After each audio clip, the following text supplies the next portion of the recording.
Un uomo, Domenico Campisi, 44 anni, è morto in un agguato a colpi di arma da fuoco avvenuto stamani a Nicotera. Campisi, pluripregiudicato, coinvolto in inchieste sul narcotraffico e ritenuto vicino alla cosca dei Mancuso di Limbadi, era a bordo di un'auto guidata da un cugino. L'uomo è morto durante il trasporto in eliambulanza nell'ospedale di Catanzaro.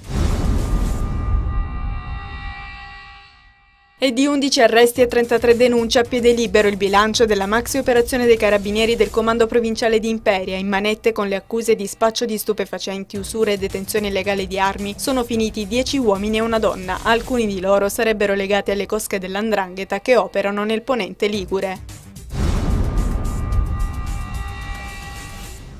Il procuratore aggiunto della Direzione Nazionale Antimafia Alberto Cisterna è indagato dalla Procura di Reggio Calabria per corruzione in atti giudiziari. La conferma è venuta dal procuratore di Reggio, Giuseppe Pignatone. L'iscrizione di Cisterna nel registro degli indagati è un atto dovuto dopo le dichiarazioni del boss pentito Antonino Lo Giudice.